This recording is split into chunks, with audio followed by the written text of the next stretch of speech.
Hello, I'm Amara Jones, and today is Wednesday, June 3rd. This is Caffeine TV, your daily news brief, here to take you through 3 headline numbers in just 3 minutes, giving you a different take on everything from housing policy to the Real Housewives. The first number today is 67, as in 67 to 32. That was the vote of the Senate yesterday to replace the USA Patriot Act with the new Freedom Act. Quite clearly, given the names of these two bills, it shows that members of Congress are not branding experts. Now, as we've spoken about here before, the USA Patriot Act, passed in the wake of 9/11, allowed the United States government to spy on its citizens in new and unprecedented ways, but no one knew just how big the spy dragnet was until the revelations of Edward Snowden. Of course, the biggest bombshell is that the United States government was picking up and analyzing the phone records of every single American. Well, the good news is that given the Freedom Act, it was already passed by the House of Representatives and signed by President Obama, all of that will end even as other spy provisions remain. But another good thing that will happen as a result is that there'll be transparency and rules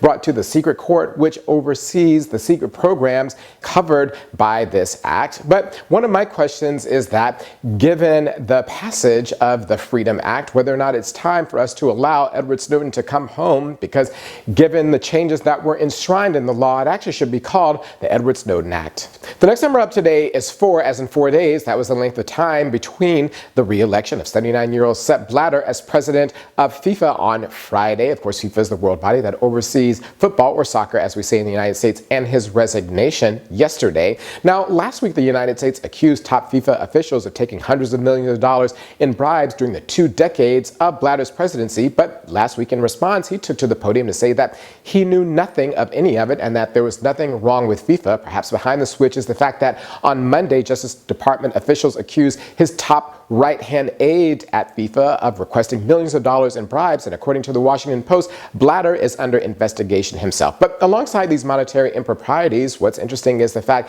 that Qatar, in preparation for the 2022 World Cup, is accused of using slave labor to build stadiums there, and there's an accusation that thousands of them will die during the process, and it's a sign of our times that what may bring down FIFA is monetary impropriety and questions of profit, and not the way that they treat other human beings. The last number up today is 6 million, as in 6 million unique visits, according to Vanity Fair. That's how many unique visitors they got in the first couple of hours of putting Caitlyn Jenner on the cover of their magazine, breaking their internet and setting a record for Vanity Fair. But of course, with internet traffic like that, it brings out the trolls. Drake Bell, formerly of Nickelodeon, sent out a tweet saying that he was still going to call Caitlyn Bruce, presidential contender on the GOP side. Mike Huckabee, former governor of Arkansas, said that the picture made him wish that he had declared himself transgender in high school so that he could have showered with the girls. And even Timbaland got caught up in the Twitter debate with the question of whether or not a tweet that he sent out was transphobic. He sent out another tweet clarifying that, saying that it wasn't. But this reaction just underscores the fact, a key problem in the world, that there's some people who won't allow other people to exercise their humanity. That's true from ISIS on down, and perhaps we need to start a Twitter campaign about that.